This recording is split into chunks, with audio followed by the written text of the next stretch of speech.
Hello नमस्ते welcome to NextStopAustria।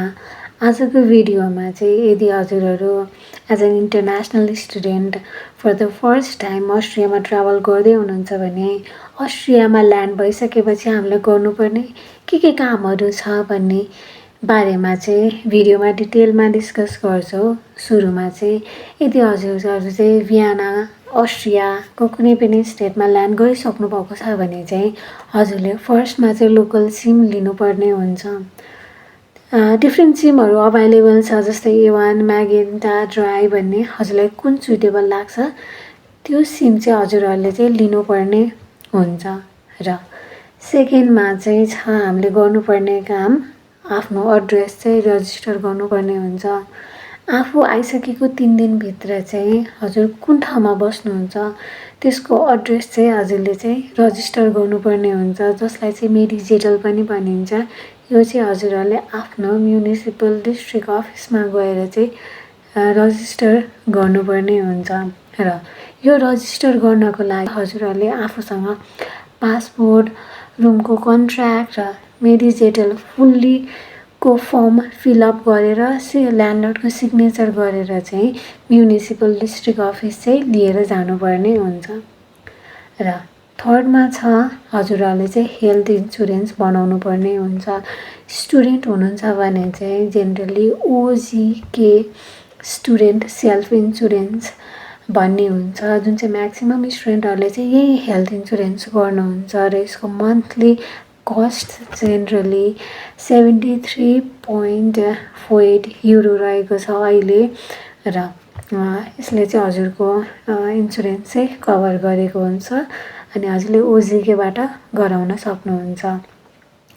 र फोर्थमा भनेको अस्ट्रियन ब्याङ्क अकाउन्ट खोल्नुपर्ने हुन्छ। हजुरहरूले चाहिँ अस्ट्रियन ब्याङ्क अकाउन्ट चाहिँ हजुरले डिफ्रेन्ट आफूलाई मन लागेको, जस्तै अर्को ब्याङ्क अस्ट्रिया भनिन्छ, अर्को चाहिँ रेस्टेअक ब्याङ्क भनिन्छ, त्यहाँनिर गएर चाहिँ आफ्नो अकाउन्ट खोल्न सक्नुहुन्छ। र त्यो अकाउन्ट खोल्नको लागि चाहिँ हजुरले आफूसँग पासपोर्ट, मेडिजेटल, proof of enrolment, Austrian phone number चाहिँ लिएर जानुपर्ने हुन्छ। र फिफ्थमा चाहिँ हजुरहरूलाई चाहिन्छ पब्लिक ट्रान्सपोर्टेसनको लागि student semester ticket. Student semester ticket चाहिँ जेनरली 5 मन्थको लागि चाहिँ भ्यालिड हुन्छ, फल विन्टरको लागि चाहिँ। यदि हजुरहरू चाहिँ 26 एजभन्दा बिलो हुनुहुन्छ भने चाहिँ स्टुडेन्ट सेमेस्टर टिकट चाहिँ लिँदाखेरि हुन्छ, किनभने यसमा स्टुडेन्ट डिस्काउन्ट भन्ने छ। र यदि हजुरहरू चाहिँ 26 एजभन्दा माथिको हुनुहुन्छ भने चाहिँ हजुरहरूले चाहिँ एनुअल अर मन्थली पास लिन सक्नुहुन्छ, किनभने यसमा चाहिँ स्टुडेन्ट डिस्काउन्ट चाहिँ हुँदैन, किनभने यो पब्लिक ट्रान्सपोर्टेसन टिकटमा चाहिँ एज लिमिटेसन चाहिँ छ। र 6 नम्बरमा छ युनिभर्सिटी अनबोर्डिङ।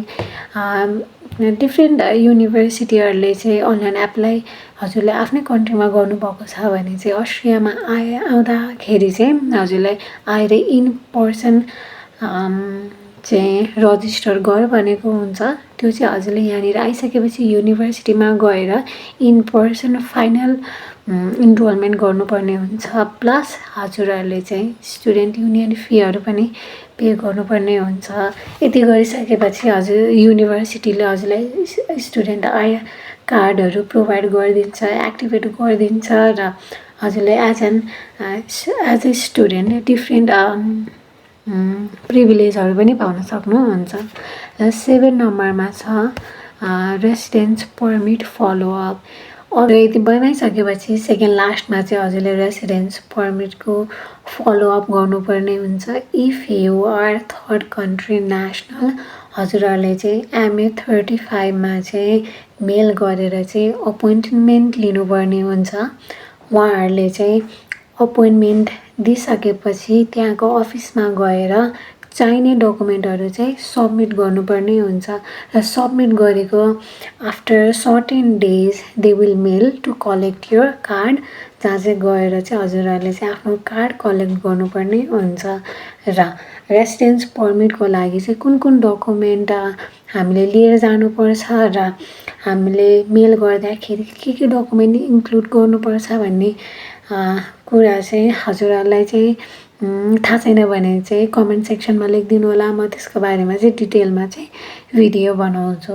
र लास्टमा चाहिँ हामीलाई चाहिने भनेको हजुरहरू चाहिने भनेको वर्क पर्मिसन हो। हजुरहरूले as a student 20 hours per week चाहिँ काम गर्न पाउनुहुन्छ। त्यसको लागि चाहिँ हजुरले EMIS कार्ड लिनुपर्ने हुन्छ।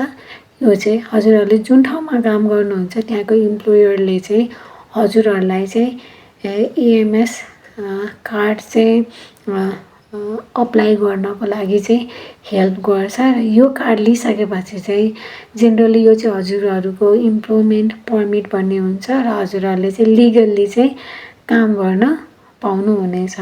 सो ओभरअलमा चाहिँ हजुरहरू अस्ट्रिया आइसकेपछि फर्स्टमा हजुरहरूले चाहिँ अस्ट्रियाको लोकल सिम लिनुपर्ने हुन्छ।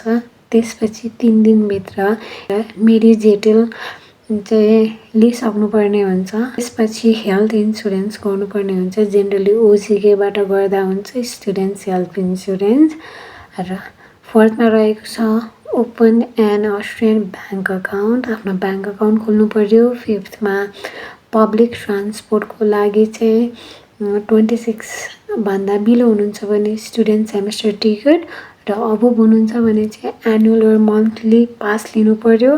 र 6मा चाहिँ छ युनिभर्सिटीमा गएर आफ्नो रिमेनिङ के कामहरू छ त्यो कम्प्लिट पर्यो। र त्यसपछि रेसिडेन्स पर्मिटको लागि फलोअप गर्नुपर्ने हुन्छ, मेल गर्नुपर्ने हुन्छ, अफिस भिजिट छ। र लास्टमा भनेको if you are going to work त्यहाँनिर चाहिँ वर्क पर्मिसन इम्प्लोइमेन्ट पर्मिट चाहिँ लिनुपर्ने हुन्छ हजुरहरूले। र यो सबैको बारेमा चाहिँ अलि डिटेलमा बुझ्न चाहनुहुन्छ भने चाहिँ कमेन्ट सेक्सनमा लेखिदिनु होला। I will try to answer your queries. So bye bye, see you in next video.